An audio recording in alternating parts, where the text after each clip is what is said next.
Пожилой мужчина, одетый в скромную, но тем не менее чистую одежду, тихо вошел в автосалон, тихими, осторожными шагами, ступая по блестящему полу. Он рассматривал окружающее пространство, словно хотел оценить атмосферу этого места, где в сумрачных углах наводила тишину лишь отдаленная музыка, едва слышимая среди увлеченных разговоров молодых и стильных консультантов. Его внешность не выдавала в нем ничего необычного. На нем было старое, но аккуратное пальто, простые, слишком потертые туфли и тусклый платок, повязанный на шее, явно свидетельствовал о его непритязательном стиле. Он выглядел таким образом, как будто все эти простые вещи, которые он носил, были частью его многолетней истории, которая складывалась из маленьких моментов и трагедий. Медленно и осторожно он подошел к консультанту, который в данный момент стоял за стойкой, погруженный в свой телефон и активно разговаривая с коллегой о текущих делах и планах на ближайшее время. Консультант был увлечен слишком многими вещами одновременно, чтобы заметить входящего человека.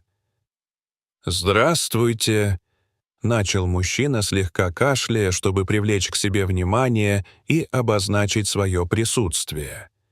«Я хотел бы узнать о ваших автомобилях». Консультант, не отрывая взгляда от своего телефона, пренебрежительно взглянул на старика, словно на досадное препятствие в своих делах. «Здесь продаются дорогие машины, а не игрушки для пенсионеров», — буркнул он в ответ. При этом его тон был таким, что показывал, как будто он был готов отклонить дальнейший разговор. «У нас нет времени на беседы с такими, как вы». Старик немного замолчал, и в его глазах мелькнула искорка удивления. Но он не показал обиды, как будто это было слишком мелочно для него. Он продолжил напористо спрашивать о характеристиках автомобилей, надеясь получить более подробный ответ, а также увидеть интерес к своему запросу. В это время к нему подошли еще двое сотрудников — молодой парень и девушка, переговаривающиеся между собой и невольно замечающие пожилого мужчину. «Посмотри на него», — сказала девушка, громко смеясь и указывая на мужчину. «Он что, думает, что может позволить себе такую машину?» Парень шутливо произнес. «Наверное, с пенсии откладывал», добавив нотку злорадства в свой голос, словно его слова были призваны развеселить окружающих. Старик лишь кивнул в ответ, но не обиделся на их насмешки. Он словно излучал спокойствие и уверенность в себе, игнорируя комментарии окружающих, которые проходили мимо него. Он аккуратно открыл свою сумку и, как будто показывая магический трюк, достал оттуда плотную пачку банкнот. Они были такими крупными и внушительными, что их край, выступающий из упаковки, словно указывал на то, как деньги могут изменить восприятие человека и его реальности.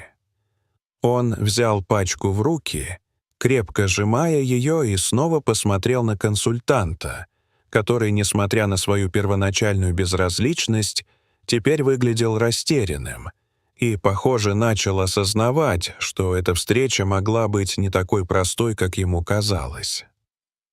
«Ну что?» — произнес старик с должной уверенностью, небрежно развернув деньги, при этом вызывая интерес и любопытство у окружающих. «Теперь покажите мне эти автомобили». Весь персонал замолчал, и на мгновение в воздухе повисла тишина, как будто внезапно образовавшаяся стена между стариком и ними. Смеяться они больше не осмеливались. Их шутки и насмешки исчезли, оставив после себя лишь подавляющее смущение и давление. В воздухе повисло напряжение, как будто все присутствующие ощутили, что в этом мгновении происходит нечто важное и, возможно, решающее. Старик положил пачку денег на стойку и, глядя на консультанта, с удивлением отметил, что тот уже совершенно потерялся в своих мыслях и не знал, как реагировать на произошедшее. «Извините, сэр», — наконец произнес консультант, и его тон сразу изменился на вежливый, словно он был готов обойтись с клиентом благороднее, чем с любым другим.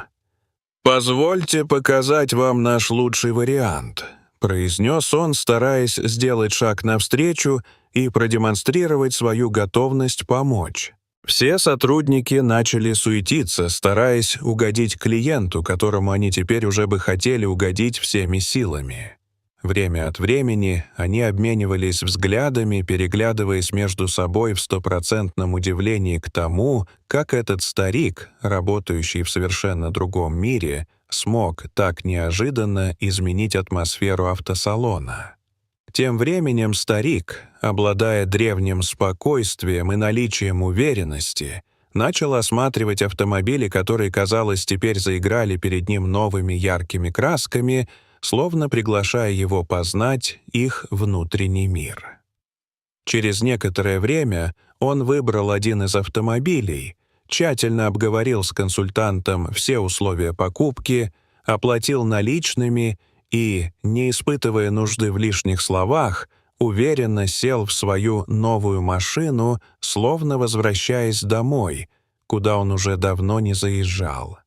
Когда он выехал из автосалона, персонал остался стоять в полном молчании. Потрясенный и ошеломленный тем, что только что произошло, казалось, время остановилось на мгновение. «Вот так вот бывает», — пробормотал старик про себя уже в дороге, наслаждаясь каждым моментом, который все еще был перед ним. Он остановился на светофоре и, глядя на потоки машин, обдумывал, как часто люди недооценивают друг друга, пренебрегая возможностями, которые могут раскрыться, если увидеть все в другом свете. Он понимал, что за скромными фасадами часто скрываются настоящие сокровища. «Дорогие зрители», — обратился он к невидимым собеседникам, чувствуя, как его история может вдохновить других, что вы думаете об этой непредсказуемой истории? Это будоражащее событие затрагивает множество аспектов нашей жизни. Важно помнить, что мы, возможно, даже не можем представить, что за внешними проявлениями скрываются настоящие мечты и амбиции. Расскажите, пожалуйста, в комментариях, как эта история повлияла на вас и ваши мысли. А если вам понравилось это видео, то ставьте лайк и подписывайтесь на наш канал, чтобы не пропустить еще больше таких же вдохновляющих историй, которые заставляют задуматься, вдохновляют нас и показывают, что мир порой полон неожиданных поворотов сюжета, которые обостряют наше понимание и видение окружающей действительности. Мы все каждый день встречаем на своем пути множество удивительных людей, и важно понимать, что за каждым из них может скрываться своя уникальная и впечатляющая история.